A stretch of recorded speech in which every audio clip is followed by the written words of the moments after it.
Hi everybody, today's Tuesday, April 21st, 2020. I wanted to read you guys Flat Stanley, Flat Again. Remember, this is one of the books that you got the very first time you picked up packets. So hopefully you still have it at home. Go find it and you can read along with me. If you don't have it at home, that's okay. You can just listen, follow along that way. Let me know if you don't have it. We'll see what we can do. We'll start with chapter 1, A Morning Surprise.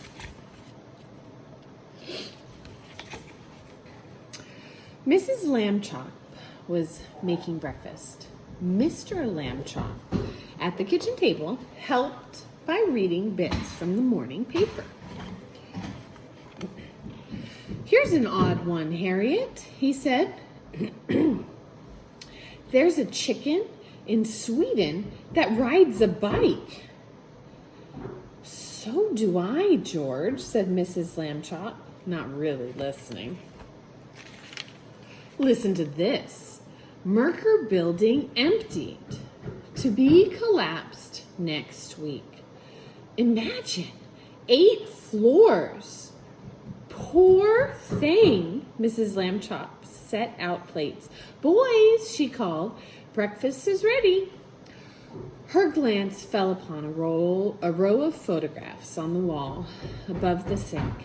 There was a smiling Stanley, only half an inch thick, his bulletin board having fallen from the bedroom wall to rest upon him overnight.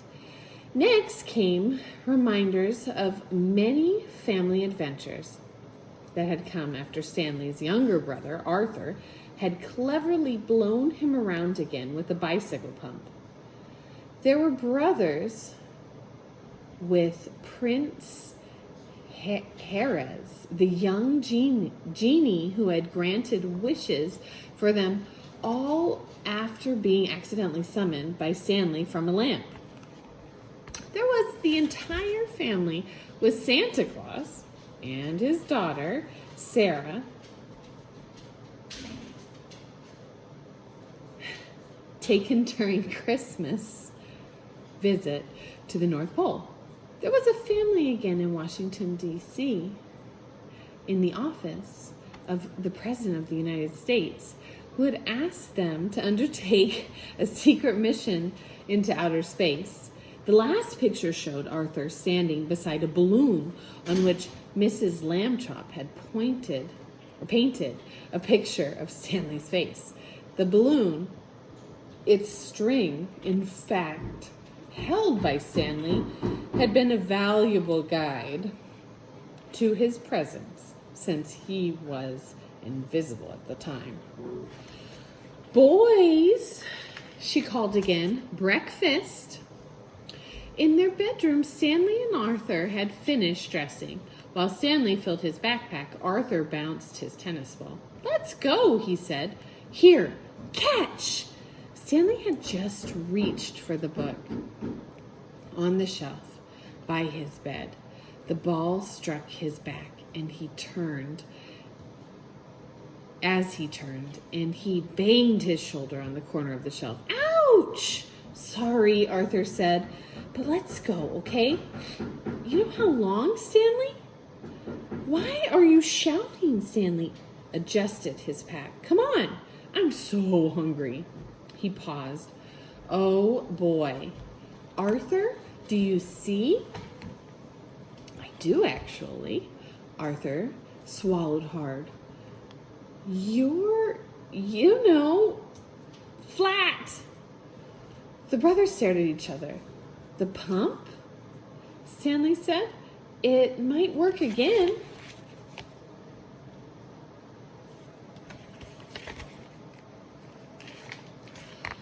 Arthur fetched the bicycle pump from their toy chest, and Stanley lay on his bed with the hose end in his mouth. Arthur gave a long, steady pump. Stanley made a face. "That hurts." Arthur pumped again, and Stanley snatched the hose from his mouth. Ow! That really hurts. It wasn't like that before. We'd better stop. Now what? Arthur said. We can't just hide in here forever, you know. Mrs. Lambchop's call came again. Boys, please come. Do me a favor, Stanley said. You tell them. Sort of get them ready, okay? Okay, said Arthur, and went to tell. Arthur stood in the kitchen doorway. Hey, guess what? He said. Hay is for horses, dear, said Mrs. Lambchop. Good morning. Breakfast is ready. Good morning, Arthur, Mr. Lambchop said from behind his newspaper. Where's Stanley? Guess what? Arthur said again. Mrs. Lambchop sighed. Oh, all right. I can't guess. Tell. Stanley's flat again, Arthur said. Mr. Lambchop put down his paper. Mrs. Lambchop closed her eyes. Flat again? Is that what you said? Yes, Arthur said. Uh-oh.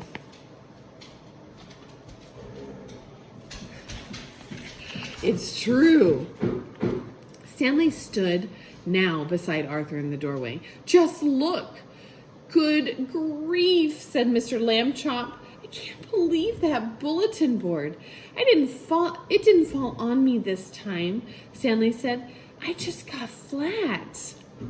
Arthur tried to pump me up like before, but it hurt too much.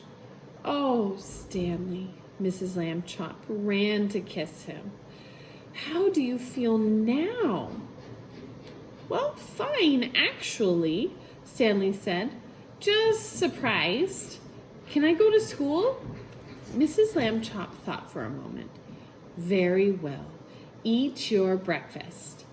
After school, we will hear what Dr. Dan has to say.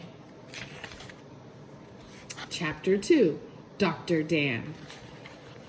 Tomorrow, we'll read Chapter 2 together. I hope you guys have an awesome day.